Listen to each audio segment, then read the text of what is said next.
Hello students, welcome to the online classes. We are studying subject science of class 7 in which we have covered till assimilation, okay? And now we have to study digestion, okay? The undigested and unabsorbed food enter into the large intestine.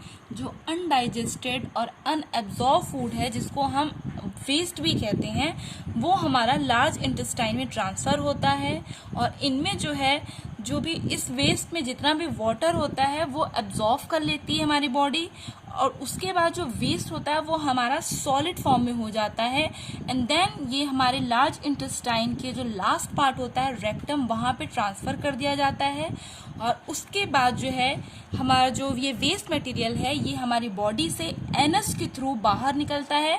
किस form में निकलता है? Faeces के form में निकलता है। Now next and last part is digestion of food in ruminants, okay?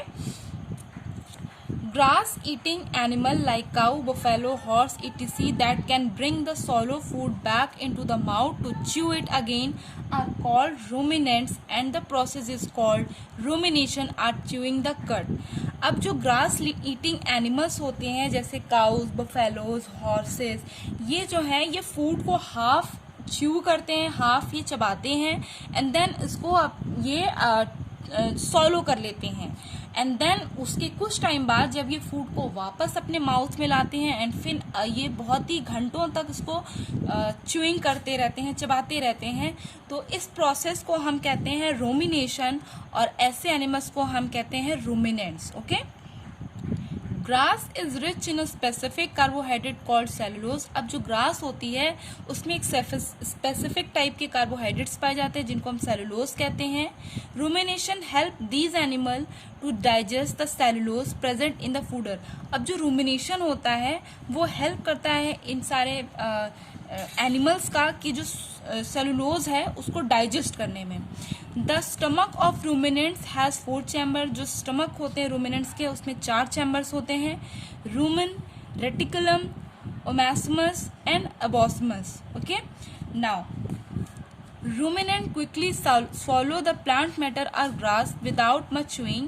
Ruminants जो होते हैं वो सब बहुत ही क्विकली जैसे ही वो प्लांट मैटर को मुंह में लेते हैं अपने फूड को, उसके बाद वो उसको बिना ज़्यादा चबाए, बिना ज़्यादा च्यू किए वो swallow कर लेते हैं।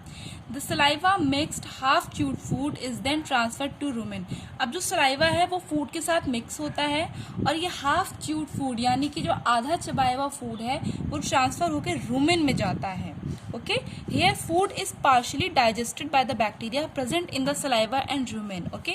अब इसके बाद जो सलाइवा और रूमेन में जो बैक्टीरिया होता है वो यहाँ फूड को पार्शियली डाइजेस्ट करता है। The partially digested food in rumen is called curd. अब ये जो पार्शियली फूड डाइजेस्ट होता है इसी को कहते हैं curd. This curd is then passed into the next chamber, वो हमारा क्या है? Reticulum. When ruminant sit and relax, जब रूमिनेंट रिलैक्स होके बैठते हैं, the curd from reticulum come back to the mouth in small lumps for through chewing, okay? अब इसके बाद जब वो रिलैक्स होके बैठते हैं तो जो रेटिकुलम होता है वहाँ से जो कर्ड है वो इनके वापस माउथ में आता है स्मॉल स्मॉल लम्प्स में। किस लिए आता है? ताकि वो उसको और अच्छे से च्यू कर सके, उसको कंप्लीटली च्यू कर सकें। Completely chew food is swallowed again and directly reaches to omasmus।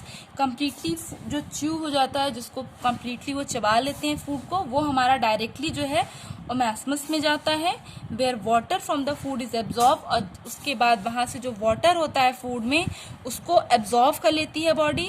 The food is then pushed into abysmus, okay, which is the true stomach। अब उसके बाद फूड जो है उसको वो ट्रू स्टमक में जो है वो ट्रांसफर कर दिया जाता है। The food is then send to the small intestine. इसके बाद फूड को स्मॉल इंटेस्टाइन में सेंड किया जाता है जहाँ पे डाइजेशन और एब्जॉर्प्शन फूड का प्रोसेस होता है।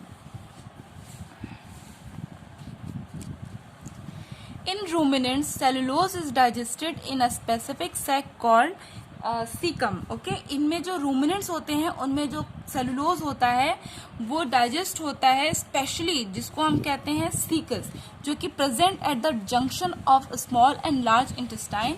सीकम जो होते हैं वो स्मॉल और लार्ज इंटेस्टाइन के जंक्शन पे होते हैं, ओके?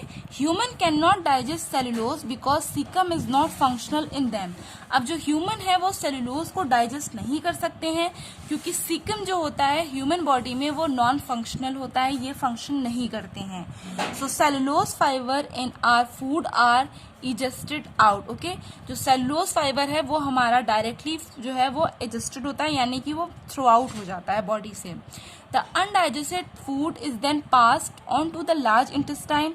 अब जो अनडाइजेस्टेड फूड होता है इसके बाद वो लार्ज इंटेस्टाइन में पास होता है। द लार्ज इंटेस्टाइन जो है एब्जॉर्ब वाटर, वो वाटर को एब्जॉर्ब करती है फ्रॉम अनडाइजेस्टेड फूड, वहाँ पे जो अनडाइजेस्टेड फूड है उसमें से वाटर को एब्जॉर्ब करती है। And the remaining solid waste is egested from the body through the anus. और उसके बाद जो सॉलिड वेस्ट होता है वो हमारा बॉडी से थ्रू आउट हो जाता है, थ्रू एनएस के थ्रू जो है वो बॉडी से थ्रो हो जाता है। सो स्टूडेंट्स, यहाँ में हमने digestion of food in ruminants पढ़ा। Here our syllabus is completed, our chapter is finished, and now there is a exercise part. Exercise number A, multiple choice question. Exercise number B, filling the blanks, and exercise number C, very short answer.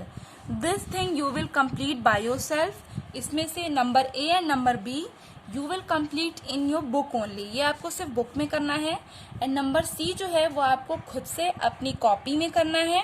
And question number D and E I will tell you in the next video. ये question answer मैं आपको next video में बताऊंगी जो आपको करने हैं। तो टिल देन स्टूडेंट, अपना आपका चैप्टर फिनिश हो गया है। Revise your chapter, complete your chapter. Will see you in the next video. Bye bye.